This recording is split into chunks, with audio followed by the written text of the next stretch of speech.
With everything going digital today, Class D, digital hybrid, pretty much almost everything, how does a classic design like the Brio stand up today? Welcome to Hi-Fi. I'm Marcos, this is Kurt, and today we're having a look at the classic Rega Brio.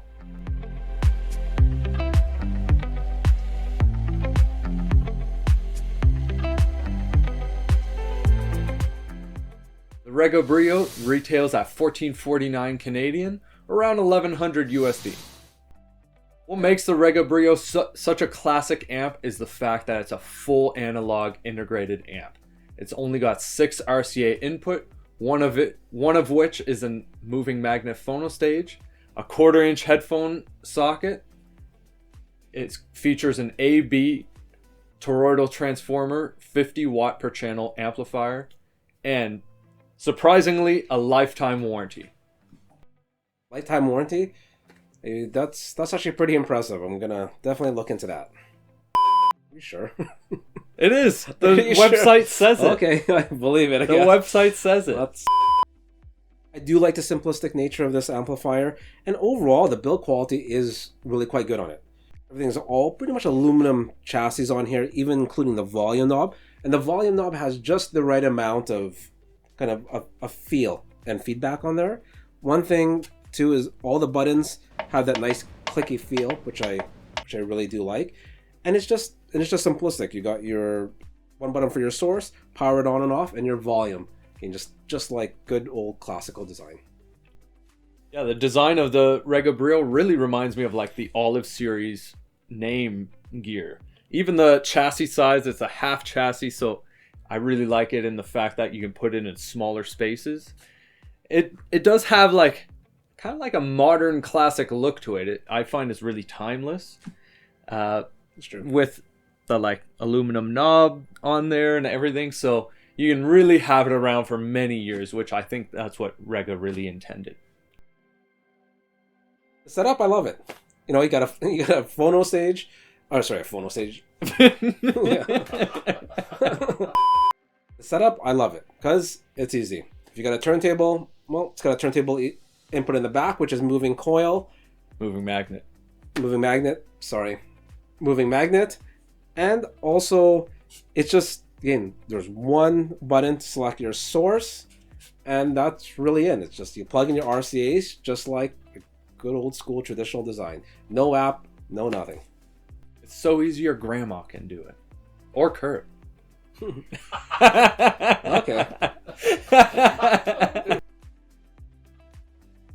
Overall, performance-wise, the Rega Brio definitely does not disappoint. For such a good value amplifier, it has amazing dynamics, I found, great bass response.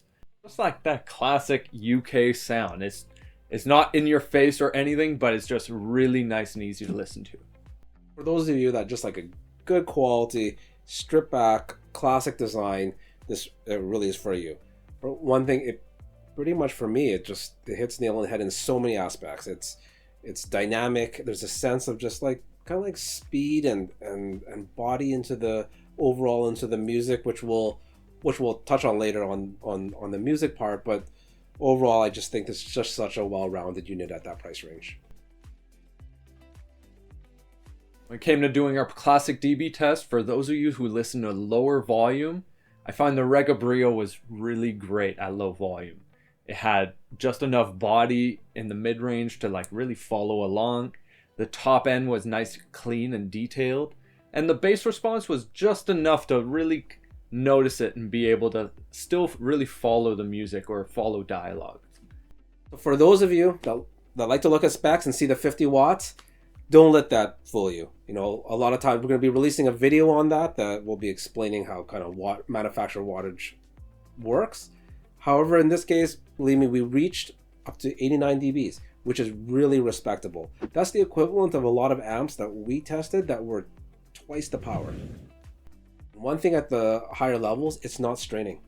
Right? You can listen to it paired with the right speakers. You can listen to it at quite loud levels for extended periods of time. When it came down to listening to the Rega Brio, we both really enjoyed the listening experience.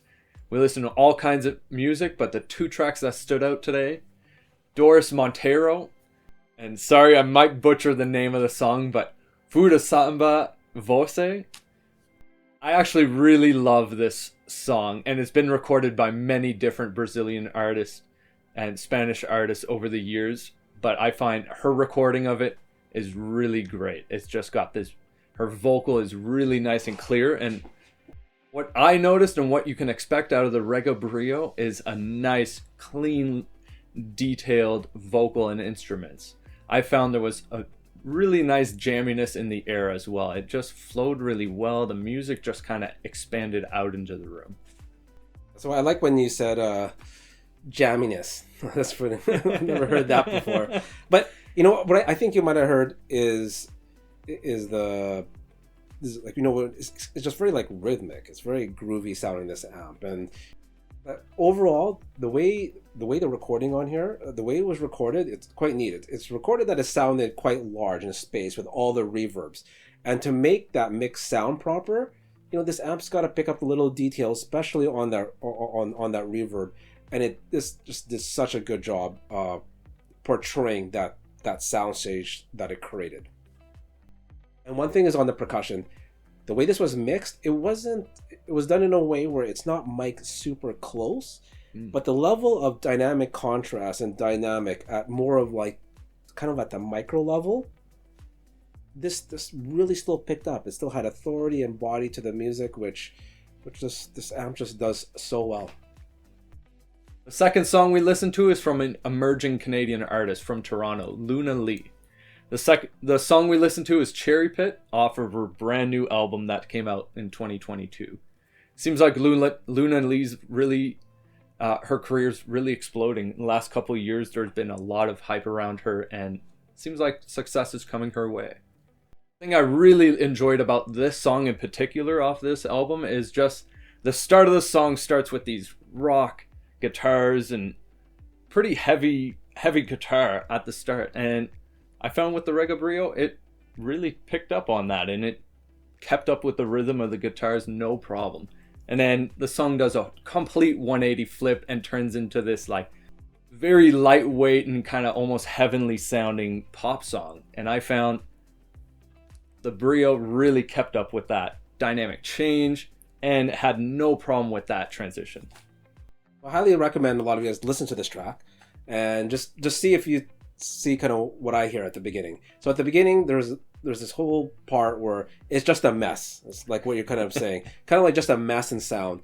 And the way that's mixed, that's supposed to span across the whole field in between your speakers. And then after, everything quiets down and everything gets pinpoint. So now you can hear the vocals, the strings on the right, and you can hear the percussion just right on the left of the background. But it's really neat how it just, like you said, it's a 180 complete change. It's neat because you should be able to distinguish and hear what they tried to do in that mix. So you can always give it a try, give it a listen, see what it does, because the way the Rega Brio really showed that off, you distinctly can hear what they were trying to do in kind of the artistry and the mix of that music in the music. So when it comes to comparisons, I think we'll just keep it simple. In this price range with so many things, as we talked about earlier, going Class D and hybrid digital amplification, we'll just compare the sound to that. And one thing is in traditional Class A/B, you won't get as, I would say, as accurate of a sound. You know, the soundstage even seems a little bit tighter, more pinpoint. But in something like this, there's just this sense, and especially in the Rega, this is where they really stand out, and a lot of UK brands, is in the mids.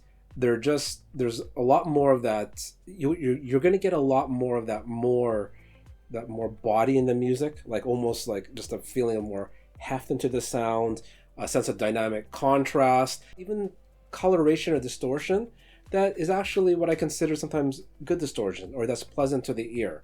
So, you know, when we're really comparing this, you know, it's to other brands, I think, or some of the latest stuff that's out there now, you know, just have a listen and see if you might not like that better than some of the latest amplifiers and tech that's out there right now. If you're the type of person who really just enjoys classic simplicity and modernist type design, so the Rega Brio, I find you can place it in so many different spaces. The nice part is its form factor is really small, so if you have a smaller space too, you can throw it in that room, no problem. The cool part is though, the amount of power it has, you can power it up to a pretty large room, no problem. When it comes to matching the Rega Brio and just generally its house sound, I really like it with other UK brands, and that's for me. So I would highly recommend you try it with something like, I think the Wharfdale Lintons would be a good match. Even other speakers like the KLH companies from like Spendor, and even like maybe some of the smaller PMCs. Like a lot of those brands and a lot of BBC engineer designed ideas. Like I a think Harbeth or something. Harbeth, Yeah. that's another one too, that I think it's really just going to match with a speaker like this. Why wouldn't you want the Rega Brio? If you're the kind of listener who's really looking for pinpoint accuracy and detail, maybe the Rega Brio is not really for you. Its well-rounded nature is kind of going to fight against that. So who is this for? This is for someone that just really just want to enjoy music in terms of where it's easy to listen to, and it's, it just gets you into the music. It's like you said, it's not about all the detail and all that kind of stuff. It's just about how it presents the music. And if you're looking for that sound that's just really engaging, this really should be on the top of your list to listen to. Thanks for watching, and we'll see you in the next one.